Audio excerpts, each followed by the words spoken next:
पवन तनय तुम एक आधारा,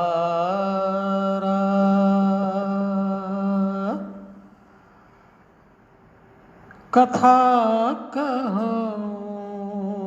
मैं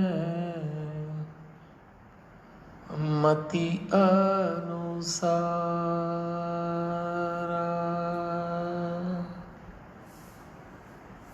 वक्रतुंड महाकाय सूर्यकोटि समप्रभ निर्विघ्नं कुरु मे देव। शुभ कार्येषु शुभ सर्वदा। गुरुर्ब्रह्मा गुरुर्विष्णु गुरुर्देव महेश्वर, गुरुर्साक्षात् परब्रह्म तस्मै श्री गुरवे नमः।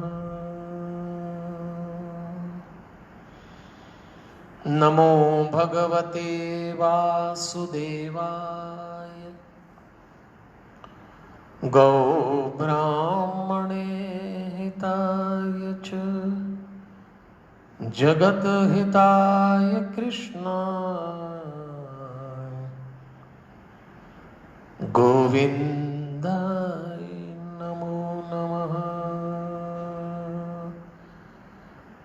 वसुदेवसुतं देवं कंसचाणूरमर्दनं देवकी परमानन्दं कृष्णं वन्दे जगद्गुरुं।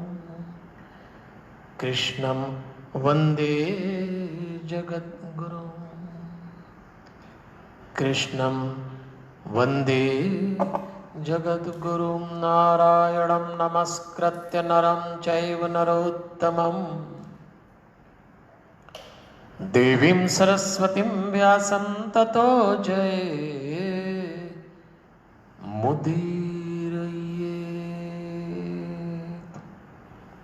परमपिता परमेश्वर की बड़ी अनुग्रह भरी दृष्टि है और भगवान की असीम अनुकंपा है कि आज हम सब लोग श्रीमद् भागवत महापुराण के चौथे दिन के प्रसंगों में प्रवेश कर रहे हैं। पितृपक्ष में इस कथा को सुनने का जो महत्व है, इस पर मैं आपसे चर्चा करता रहा हूं। 12 स्कंद 335 अध्याय 18,000 श्लोक का ये महान और विशाल ग्रंथ, जिसको संसार भागवत महापुराण के नाम से जानता है, सौभाग्यशाली होते हैं वो लोग जिनको भागवत सुनना और कहना मिलती है। आपको याद हो तो हम चौथे स्कंद की कथा सुन रहे थे और उसके 4 चरण हैं, धर्म अर्थ काम और मोक्ष। जब हमने धर्म की चर्चा की तो उस समय हमने मनु शत्रुपा के 5 बच्चों में से 3 पुत्रियों की बात करी थी और तीसरी पुत्री सती देवी के जीवन को शिव जी के साथ जो घटा उस पर बात की थी। वही पार्वती बनकर शिव जी के जीवन में आई। आइए अब दूसरे चरण में चलते हैं, धर्म के बाद अर्थ। आपको स्मरण होगा कि कथा सुना रहे सुखदेव जी परीक्षित जी को, क्योंकि 7 दिन बाद तक्षक नाग आके उनको डसने वाला है। नैमिषारण्य में 88,000 शौनकादि ऋषियों को कथा सुना रहे हैं सूत जी। मैं तो बहुत संक्षेप में उन प्रसंगों की चर्चा कर रहा हूं जो हमारे जीवन से जुड़ सकते हो। अर्थ, धन, दौलत, संपत्ति, वैभव, इसके कई रूप हैं। शास्त्र कहता है कि 5 तरीके से मनुष्य के जीवन में अर्थ आते हैं। पहला, माता पिता के आशीर्वाद से या उनके प्रयासों से। दूसरा गुरु कृपा से जीवन में अर्थ आता है। तीसरा अपने उद्यम से, अपना प्रयास, अपना परिश्रम, अपनी योग्यता से। चौथा आता है प्रारब्ध से। और धन अर्थ आने का पांचवा रास्ता है प्रभु कृपा से। जाने के तो कई रास्ते हैं, इस पर हम थोड़ा आगे चर्चा करेंगे। तो हमने शिव और पार्वती जी की चर्चा के साथ कल कथा को समाप्त किया था। शिव और पार्वती जी का दाम्पत्य बड़ा दिव्य है। जिन पति पत्नी को अपने दाम्पत्य को लेकर असंतोष हो, कलह हो, बेचैनी हो, थोड़ा मतभेद चल रहा हो, अंडर करंट टेंस हो, तो उनको शिव पार्वती जी के एकांत की कथाएं जरूर सुनना चाहिए। इनको श्रद्धा विश्वास रूपिणों कहा है। विश्वास का रूप है शिव जी, श्रद्धा है पार्वती जी। देखिए, बाहर की आंख से दुनिया देखी जाती है, लेकिन परमात्मा देखना हो तो भीतर की आंख से देखना पड़ता है। हम बाहर की आंख से जो प्रतीति करते हैं उसको विश्वास कहते हैं, लेकिन जब भीतर की आंख से हम देखते हैं तो उसको श्रद्धा कहते हैं। न तो संसार छोड़ना है, न संसार बनाने वाले को छोड़ना है।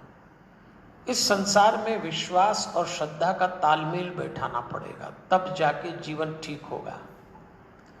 और जब हमारा विश्वास बढ़ता है तो हमारी वासनाएं गिरती हैं, और जब हमारी श्रद्धा बढ़ती है तो हमारे विचार गिरते हैं। वासना और विचार गिरे कि ध्यान लगा, मेडिटेशन हुआ। इसीलिए पति पत्नी के बीच मतभेद हो तो उनको मेडिटेशन एक साथ करना चाहिए। इस दाम्पत्य ने हमको यही सिखाया। ध्यान का मतलब होता है बिना मरे चिता को जल जाना। ध्यान का मतलब होता है बिना कब्र खुदे गड़ जाना, खुद ही को खत्म कर देना और खुद ही को पा लेना। इसको मेडिटेशन कहते हैं। तो ये पति पत्नी को करना चाहिए। और अब हम मनु शत्रुपा के 5 बच्चों में से उनके 2 बेटों के घरों में चलते हैं। वैसे कि किसी के घर में क्या हो रहा है ये झांकना नहीं चाहिए, लेकिन मजा बहुत आता है। दूसरे के घर में क्या चल रहा है ये पता लग जाए तो क्या कहना है। चलें उत्तानपाद राजा के यहाँ। आपको याद दिला दो, 3 बेटियां आकुति, देवहूति, प्रसूति, 2 बेटे उत्तानपाद और प्रियव्रत। उत्तानपाद राजा की 2 रानियां थी। बड़ी का नाम था सुनीति, छोटी का नाम था सुरुचि। सुनीति और सुरुचि। सुनीति के बेटे का नाम था ध्रुव, सुरुचि के बेटे का नाम था उत्तम। देखिए, संतान के लालन पालन में हमें कैसी सावधानी रखना है ये प्रसंग हमको समझाएगा। आपने ये घटना सुनी है, मैं इस पर विस्तार से नहीं जाऊंगा कि ध्रुव अपने पिता की गोद में बैठने के लिए आग्रह करते हैं। 5 साल का बालक है वो। पिता उत्तानपाद सोचते हैं यदि मैं उसको उठाऊंगा तो मेरी जो छोटी रानी है सुरुचि, जिससे वो अधिक स्नेह करते थे, वो नाराज हो जाएगी। और उसने डांट भी दिया कि यदि पिता की गोद में बैठना है तो या तो मेरी कोख से जन्म ले या भगवान को प्राप्त करके बता। छोटा सा बालक था, नेत्रों में आंसू आ गए। माँ के पास गया और प्रश्न जो पूछा सुनिए। ध्रुव अपनी माँ से पूछते हैं, माँ भगवान कहाँ मिलेंगे? सुनीति चौंक गई। इतनी छोटी उम्र का बालक, ऐसा प्रश्न। सिर पर हाथ रख के पूछा माँ ने, क्या बात है ध्रुव? उसने सहजता से कह दिया, आज पिता की गोद में बैठने का आग्रह किया तो माँ ने डांट दिया। छोटी माँ ने कहा, जा या तो मेरी कोख से जन्म ले या भगवान को प्राप्त करके बता। तो माँ, मैं भगवान को प्राप्त करना चाहता हूं। अब उस समय सुनीति के पास ये विकल्प था कि अपने पुत्र से कह सकती थी, चल तू मेरे साथ। कौन होती है सुनीति तुझे रोकने वाली? कौन होती है सुरुचि तुझे रोकने वाली? हरिओम। लेकिन सुनीति माँ ने ऐसा नहीं किया। वो जानती थी कि मैं अपने बेटे की ऊर्जा यूं तनाव में, कलह में खर्च नहीं करना चाहती। तो सिर पे हाथ भर के कहा, बेटा तुझे भगवान अवश्य मिलेंगे, तप कर। परमात्मा तपस्या से प्राप्त होता है। समझदार माताएं बचपन में ही अपने बच्चों की ऊर्जा का ठीक तरीके से रूपांतरण कर देती, ट्रांसफॉर्मेशन।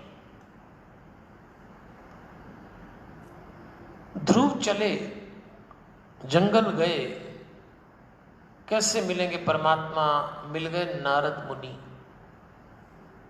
नारद जी ने पूछा, क्या बात है बेटा? बोले, परमात्मा प्राप्त करना चाहता हूं। नारद जी ने कहा, तपस्या करना पड़ेगी। और एक मंत्र दिया, ओम नमो भगवते वासुदेवाय। 18 सितंबर से जो पुरुषोत्तम मास आ रहा है ना, उसमें यही मंत्र चलेगा, ओम नमो भगवते वासुदेवाय। उसकी बात आगे करेंगे। ध्रुव जी ने तपस्या की, परमात्मा को प्राप्त कर लिया। एक बात याद रखिए, संसार मिलता है उद्योग से और परमात्मा मिलता है लालसा से। दोनों का संतुलन होना चाहिए जीवन में। परमात्मा उद्योग से नहीं मिलता, लालसा से मिलता है। एक इच्छा जागृत करना पड़ती है और वो आता है। क्योंकि जब आप उद्योग करते हैं संसार प्राप्त करने के लिए, तो उद्योग में परिश्रम लगता है, उसमें भाग्य भी काम करता है उद्योग में। लेकिन परमात्मा के मामले में चाहत काफी है। कोई परिश्रम, कोई भाग्य नहीं, बस चाहत होना चाहिए कि एक बार मेरे जीवन में आ जाओ महाराज, एक बार। उद्योग का अर्थ होता है हथेली पे दिया, परमात्मा का अर्थ होता है भीतर का दिया। बिन बाती बिन तेल की रोशनी है परमात्मा को पाना। बिन बाती बिन तेल की रोशनी। ध्रुव को परमात्मा मिले तो नारद जी ने पूरे राज्य में आके सूचना दी और राजा से कहा कि तुम्हारे बेटे को भगवान प्राप्त हो गया है। जय जयकार हुई। जब गए तो अकेले गए थे, ध्रुव आए तो लोगों ने कंधे पे चढ़ा लिया। एक बात याद रखिएगा, जिस दिन आपको भगवान मिल जाता है ना, दुनिया आसपास नाचती है। उस दिन दुनिया उस दिन आसपास नाचती है। एक भगवान मिल जाए बस। स्वामी रामतीर्थ कहा करते थे, भागती फिरती थी दुनिया जब तलबगार थे हम, और जब बेतलब हो गए तो दुनिया मिलने को बेकरार है। और देखिए ध्रुव ने जो किया वो सुनने लायक है। जब लौट के आए तो सबसे पहले मां सुरुचि को प्रणाम किया।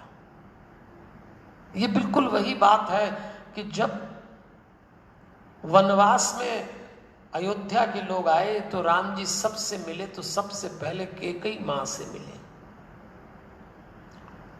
और कैकेयी को जो कलंक लगा वो भाग्य के माथे डाल दिया। अपनी मां को बचाना चाहते थे। भक्त स्थायी वैर नहीं रखता। भक्त सदैव विनम्र होता है।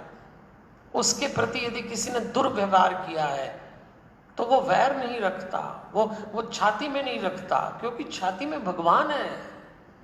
और जब यहां भगवान देखा है तो सब में भगवान देखो। भक्त दुश्मनी नहीं पालता।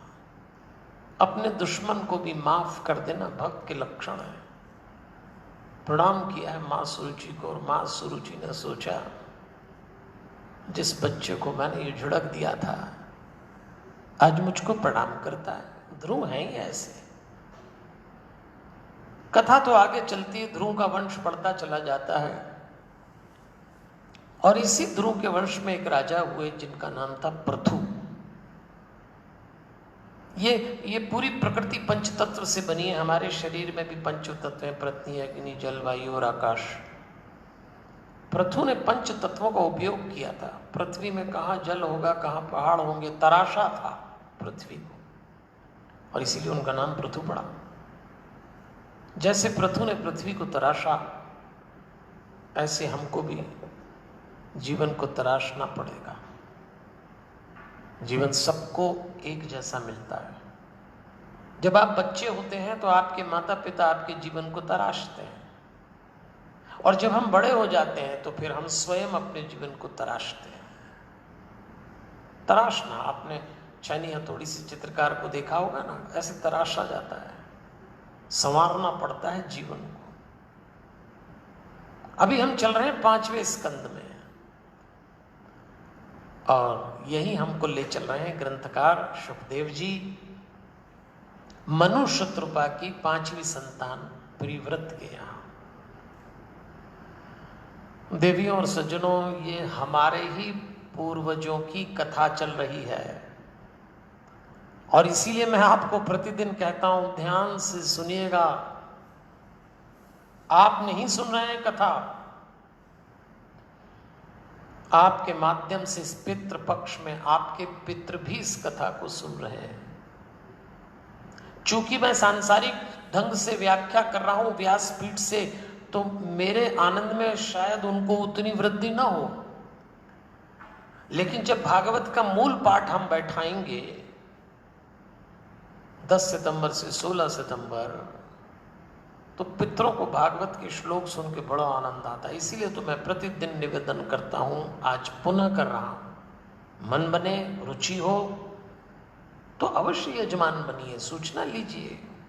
बहुत बड़ा काम नहीं है, लेकिन पितरों की तृप्ति में परिवार का आनंद बसा है। सुखदेव जी जब कथा सुना रहे थे तो परीक्षित जी ने सुखदेव जी से प्रश्न पूछा कि महाराज, मैंने सुना है मनु शत्रुपा के जो 5वीं संतान थी प्रिव्रत जी, उनको बैराग जाग गया था। मैंने ये तक देखा कि उनको पहले पत्नी में, पुत्रों में आसक्ति थी, फिर भी उनको सिद्धि प्राप्त हो गई। ऐसे कैसे हो सकता है? ये जो सवाल परीक्षित ने सुखदेव जी से पूछा, ये सवाल हम लोगों का है। हमें भी तो बच्चों में, पत्नी में, पति में, काम काज में, पद प्रतिष्ठा में, धन दौलत में रुचि होती, आसक्ति होती, फिर भगवान कैसे मिलेंगे? सुखदेव जी ने कहा, परीक्षित चलो तुम्हें प्रिव्रत की कथा सुनाता हूं। और उन्होंने कहा, प्रिव्रत जब युवा हुए तो उनके पिता मनु, माता शत्रुपा ने कहा, भाई तुम्हें राजकाज सौंपेंगे। प्रिव्रत ने कह दिया, मेरी राजकाज में कोई रुचि नहीं है, मैं जंगल जा रहा हूं, मुझे परमात्मा को प्राप्त करना है। अब राजा का बेटा इस तरह की बात करेगा? खूब समझाया, माता पिता ने समझ नहीं आया तो दादाजी को बुलाया। पोते पोती को कभी कभी दादा दादी बड़े लाड़ से समझाते हैं, नाना नानी बड़े ढंग से समझाते हैं। प्रिव्रत के दादाजी कौन हुए? ब्रह्मा जी। ब्रह्मा जी ने आके प्रिव्रत से जो बात बोली, वैसे तो बहुत अच्छा वार्तालाप है, आपको समय रहे तो भागवत सुनिएगा, पर उन्होंने कहा जित इंद्रियस्य, ब्रह्मा जी प्रिव्रत से कह रहे हैं, जित इंद्रियस्य आत्मरतेह बुद्धस्य ग्रह आश्रम किम नु करोति अवध्यम, किम न करोति अवध्यम। गृहस्थाश्रम उसका क्या बिगाड़ सकता है जिसके जीवन में दो बातें हों, जित इंद्रियस्य आत्मरतेह, जो जितेंद्रिय है, जिसने अपनी इंद्रियों पर विजय पाली है, और जो आत्मरते से, जो आत्मतुष्ट रहता है, अपनी आत्मा में रमा रहता है, जिसका निजी जीवन दिव्य है, ऐसे व्यक्ति का गृहस्थाश्रम कुछ नहीं बिगाड़ सकता। क्यों डरते हो? बस आओ गृहस्थ आश्रम, इसी में भगवान मिलेंगे। क्योंकि जित इंद्रिय आत्मरतेर, ऐसा बुद्धिमान व्यक्ति जरूर गृहस्थी बसाए। अब जितेंद्रिय का क्या मतलब? देखिए, हमारे पास 5 कर्मेंद्रियां हैं, 5 ज्ञानेंद्रियां हैं। 5 कर्मेंद्रियां ना, हाथ पैर मलमूत्र की 2 इंद्रियां और कंठ। 5 ज्ञानेंद्रियां, आंख नाक कान जीवा त्वचा। अगर आपने इन पे नियंत्रण पा लिया, इनको कंट्रोल कर लिया, ये अभी कंट्रोल में नहीं है, ये आप पक्का मान के चलना।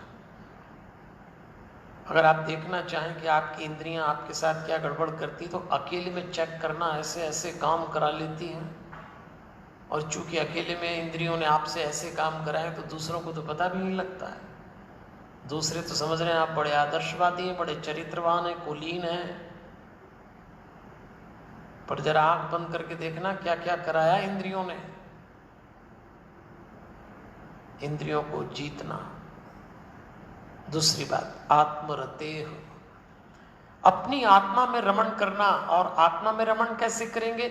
जब आप शरीर से मन को क्रॉस करके आत्मा तक जाएंगे, और उसके लिए एक ही तरीका है, उस तरीके का नाम है ध्यान, मेडिटेशन। क्योंकि मेडिटेशन में मन का अभाव हो जाता है, तो आप अपने आप फिसल के बह के आत्मा पे चले जाते हैं। आप अपने घर में ये प्रयोग करके देखना। घर के सारे रिश्ते शरीर के होते हैं, तो हम शरीर में ही रहते हैं। ये पत्नी है, ये पति है, ये बच्चा है, ये पिता है, ये माता है, ये भाई है, ये बहन है, इन्होंने ये कह दिया तो हमको यूं चुभ गया, इन्होंने ऐसा बोल दिया तो हमको यूं बुरा लग गया। ये सब चलता है घर परिवार। लेकिन आप शरीर पे टिके। पर यदि आप आत्मा में जीना जान गए, तो आत्मा कहती छोड़ो, ये तो शरीर आज है कल चला जाएगा। ये वाणी जिसको तुम कह रहे हो चुभ गई, अरे क्या है इस वाणी में, इधर करो उधर करो, आत्मा को कुछ नहीं लगता। आत्मा आनंद में रहती, मस्ती में रहती है। जो तुम्हारे भीतर है उसका ये किस्सा उसके भीतर है। बस यहाँ से आप मस्त हो जाएंगे, यहाँ से आप किसी को प्रत्युत्तर नहीं देंगे, यहाँ से आप क्रोध में नहीं आएंगे, यहाँ से आपका मूड खराब नहीं होगा, यहाँ से आप पंगा नहीं करेंगे घर में, क्योंकि आप हो गए हैं आत्मरतेह। और भैया अभी 5-6 महीने से तो बड़े निकट से अपने परिवार के सदस्यों को देख रहे होंगे, उनके साथ रह रहे होंगे। अजीर्ण हो गया लोगों को। शुरू शुरू में तो बड़ा स्वाद आया, खूब हल्ला हुआ, दादाजी दादी के साथ पोते पोती रह रहे हैं, माता पिता के साथ रह रहे हैं, पति पत्नी के साथ रह रहे हैं, खूब आनंद आया। सब गया आनंद धीरे धीरे। अब तो ऐसा लगता है तुम भी भागो हम भी भागे, अब किसी को किसी के साथ रहना। अब ऐसा क्यों? क्योंकि वही शरीर का मामला है। शरीर से बोले हुए शब्द चुभने लग गए, शरीर से की जा रही हरकत पसंद नहीं आ रही। थोड़ा आत्मरते हो जाएं। ऐसा करो ना, बच्चों के साथ माता पिता बैठ के 5-10 मिनट मेडिटेशन करें। हनुमान चालीसा की प्रत्येक चौपाई को सांस से भीतर ले जाएं, सांस से बाहर लाएं। आप खुद पाएंगे परिवर्तन आया। जित इंद्रिय से आत्मरतेर बुद्धिस्य घ्राश्रम किम नु करोति अवध्यम। परिव्रत की कथा धीरे धीरे आगे बढ़ती है। इसी वंश में ऋषभ देव का जन्म हुआ। देखिए, ऋषभ देव कहा करते थे कि मैंने अपने मन में उन्होंने कहा था, मैंने अपने मन में जो काम क्रोध मद और लोभ ये विकार बसते हैं, इनको नियंत्रित कर दिया और साफ कर दिया। काम क्रोध मद लोभ मत्सर ये कहाँ बसते हैं? इनका अड्डा शब्द कहना अच्छा नहीं लगता, पर मन इनका अड्डा है, ये यहीं रहते हैं। ऋषभ देव जी का नाम ऋषभ देव क्यों पड़ा? तो वो खुद कहते थे कि अधर्म को अपने से पीछे बहुत दूर धकेलने के कारण मेरा नाम ऋषभ देव पड़ा।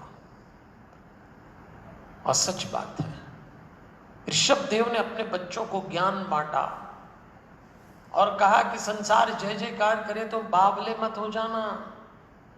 लोग अपनी रुचि से आपकी प्रशंसा करते हैं, आप प्रशंसा योग्य हैं या नहीं इसलिए नहीं करते। उनका कोई स्वार्थ होगा, उनको तमाशा करना होगा, चापलूसी करना होगा, या आपको अहंकार में डुबोना होगा। तुम क्या हो ये तुम तय करो। बहुत अच्छे ढंग से ऋषभ जी ने अपने बच्चों को ज्ञान बांटा था। सच बात है, माता पिता ही बच्चों को सिखा सकते हैं। ऐसे बच्चे तैयार किए, इसी वंश में भरत पैदा हुए। इसलिए हमारा दायित्व है कि हम अपने बच्चों को, हमारे भीतर पहले पॉजिटिव एनर्जी क्रिएट करें और उसको ट्रांसफर करें। यदि हम ही नेगेटिव हैं तो हम बच्चों को क्या पॉजिटिव देंगे? जब जिंदा हो, देखिए, उसूलों पर आंच आए तो टकराना जरूरी है। उसूलों पर आंच आए तो टकराना जरूरी है। जब जिंदा हो तो फिर जिंदा नजर आना जरूरी है।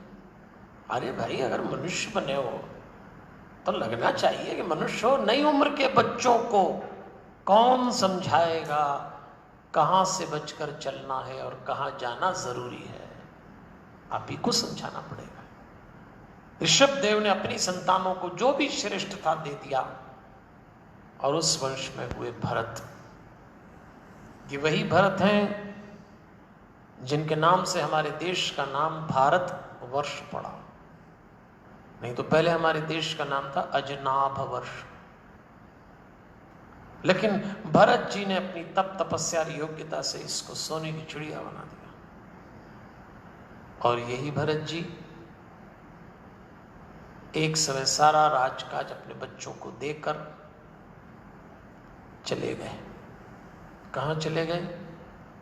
जंगल में। सब सौंप दिया। उम्र के एक पड़ाव पर दे देना चाहिए। ये मन कहता है मेरा मेरा, बुढ़ापे तक मन कहता है ये मेरा, ये नहीं छोड़ूंगा, ये नहीं छोड़ूंगा, और नहीं छूटता लोगों का। इसीलिए जब आपकी युवा अवस्था हो, प्रतिदिन मेडिटेशन करिए तो मन कंट्रोल में रहेगा, तो वृद्धावस्था में कोई चीज छोड़ने में दिक्कत नहीं पड़ेगी। जरा अवस्था में आत्मा का अंतर पता लग जाएगा, और जिस दिन मृत्यु द्वार पे खड़ी होगी उस दिन आप कह सकेंगे मैंने अभ्यास कर रखा है आत्मा और देह के अंतर का, चलिए आसानी से चलता हूं। ये है मेडिटेशन का प्रभाव, और ये हमें करना चाहिए। और मन पे काम करिए देवियों और सज्जनों, अपने भी और अपने बच्चों के भी। क्योंकि देखिए, मन शिकार भी है और मन शिकारी भी है। शिकार तेज भागे तो शिकारी को दिक्कत होती है, और यदि आप शिकारी हैं तो शिकार से तेज भागिए, और यदि आप शिकार हैं तो शिकारी से तेज भागिए, नहीं तो पकड़ाएंगे कैसे? और बाहर की दुनिया में तो कब शिकार शिकारी हो जाए, कब शिकारी शिकार हो जाए, कह नहीं सकते। इसलिए मन, हमारे यहाँ जितनी गुफाएं हैं ना शरीर में, कभी इधर भागता है उधर भागता है, आप पकड़ भी नहीं सकते इस मन को। 6 रूप में मन हमारे भीतर है। मन का पहला रूप है म्यूजियम, म्यूजियम की तरह है मन। मन का दूसरा रूप है लाइब्रेरी। जैसे म्यूजियम में जाएं तो सब पुरानी चीजें रखी हुई रहती हैं, एक गाइड आपको बताता है ये इनके कपड़े थे, इनका भाला, ये इनकी ढाल है, ये इनका घोड़ा, ये इनके कागज पत्थर है। बस ऐसी मन म्यूजियम है, पता नहीं क्या क्या हमने इकट्ठा कर रखा है, अपना भी और दूसरों का भी। फिर मन लाइब्रेरी है, बिल्कुल किताबें जमी हुई है, जब जो चाहो वो पन्ना खोल लो। मन मेमोरी बैंक भी है, बैंक है। बैंक में आप कैश जमा कराते हैं और चीजें जमा, ऐसे यहाँ मेमोरीज जमा है, निकाले जाओ, जमा कराए जाओ, निकाले जाओ। मन का चौथा रूप है बाजार। आप बाजार जाएं, कई दुकान हैं, कई दुकानदार हैं, आप चीज खरीदने जाते हैं, आपको लगता है ठगा गए, दुकानदार सोचता है मैं ठग लूं, लेन देन लूट पाट। उस मन बाजार की तरह खूब दुकानें सजा रखी है। मन का 5वां रूप मन घर की तरह भी है। घर में कई सदस्य रहते हैं, मन में भी कोई सदस्य रहते हैं। घर में आप चाहते हैं सुखी रहे पर सुखी नहीं रह पाते, तो मन में भी ऐसा ही होता है। और मन का जो 6वां रूप है वो है मंदिर। ये ठीक ठाक है, क्योंकि मंदिर में एक प्रतिमा की प्राण प्रतिष्ठा होती है। मंदिर में जो लोग आते हैं वो श्रद्धा से आते हैं, तो मंदिर एक एक ऊर्जा का केंद्र होता है, तो मन को ऐसा बना लें। और नहीं बनाएंगे तो आपको ले जाके कहाँ पटकेगा। भरत जी सारा राजकाज छोड़ के जब जंगल में गए तो गंडकी नदी के किनारे उन्होंने एक आश्रम बनाया, लेकिन एक हिरण के बच्चे में उनकी माया लग गई। अगले जन्म में हिरण बन गए। माया मन के विस्तार से है, इसलिए मन को नियंत्रित करेंगे तो माया प्रभाव नहीं दिखाएगी। मनुष्य के जीवन में एक माया आती भोजन से, माया का दूसरा रास्ता द्रव्य यानी धन दौलत, माया का तीसरा रास्ता वस्त्र, चौथा रास्ता स्त्री और पांचवा रास्ता घर और छठवां रास्ता पुस्तक। 6 तरीके से किसी के जीवन में माया आती है। इसलिए आपको प्रयास करना पड़ेगा, आप मन को नियंत्रित करिए तो माया नियंत्रित हो जाएगी। और देवियों और सज्जनों, यहीं आके ग्रंथकार ने मनु शत्रुपा के 5 बच्चों की कथा का समापन किया। अभी हम 5वां स्कंद सुन रहे हैं। देखिए, ऋषभ देव ने अपने बच्चों को जो ज्ञान दिया वो समय रहते हम भी दे दें। और यहीं आके सुखदेव जी परीक्षित से कहते हैं, सुखदेव,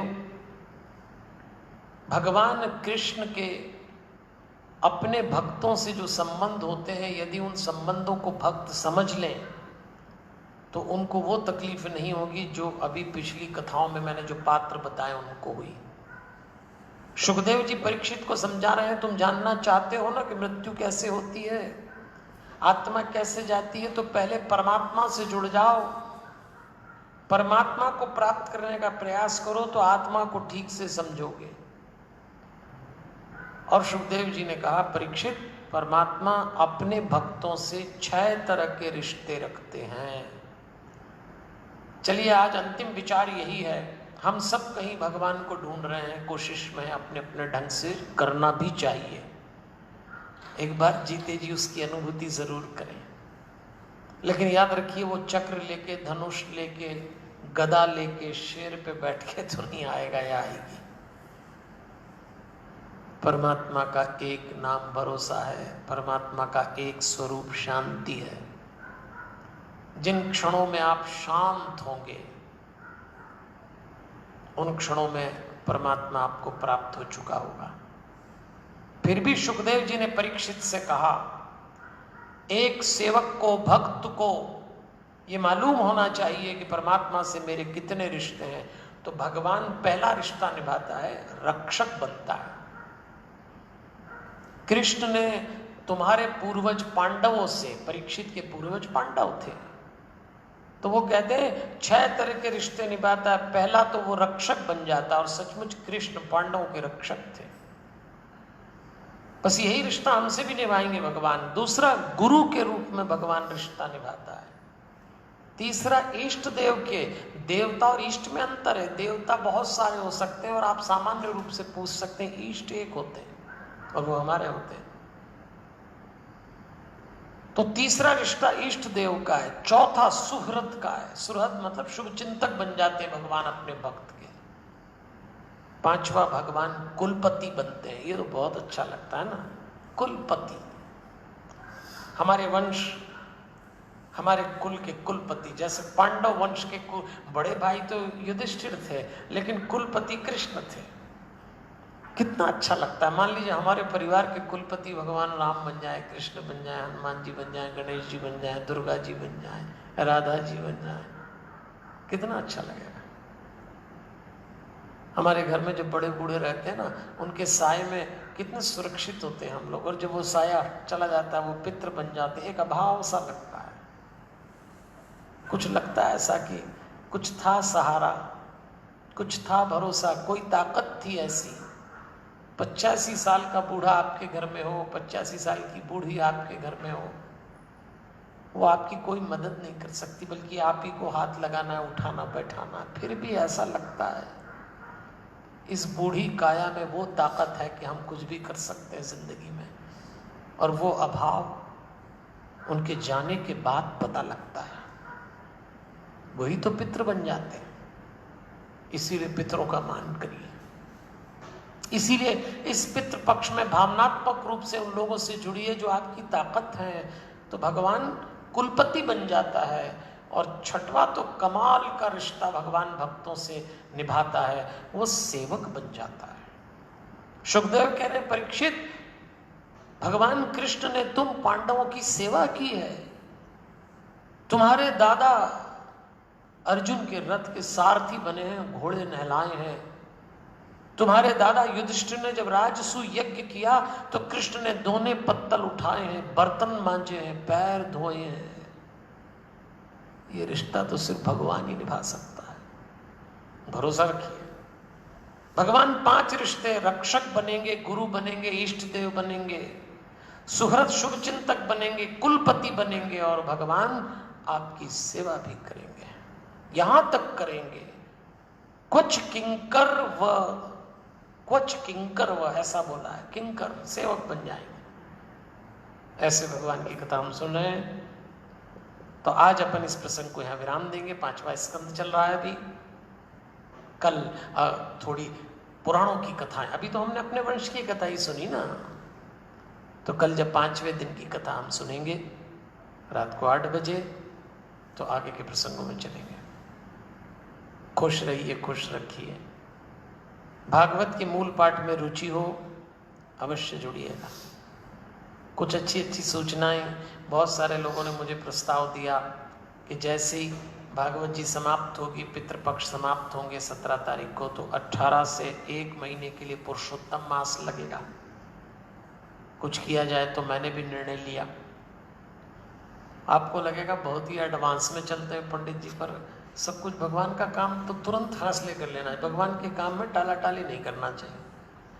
तो हमने सोचा है कि 1 महीने, ये जो मलमास होगा, पुरुषोत्तम मास होगा, इस भगवान के नाम लेने का महीना है, तो इसमें 15 दिन हम आपको रामायण सुनाएंगे और 15 दिन आपको महाभारत सुनाएंगे, क्योंकि दोनों में भगवान विष्णु ने प्रमुख अवतार लिया था।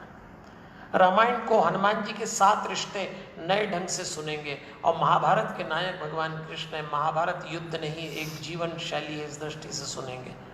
तो बुक कर लीजिए 15 दिन अभी मैं आपके साथ, फिर 1 महीने, यही काम है हमको। तो थोड़ा आप भी जुड़े रहिए। अभी मुझे अनुमति दीजिए, कल मिलेंगे 8 बजे। खुश रहिए, खुश रखिए। जय श्री कृष्ण। हमारे हनुमान।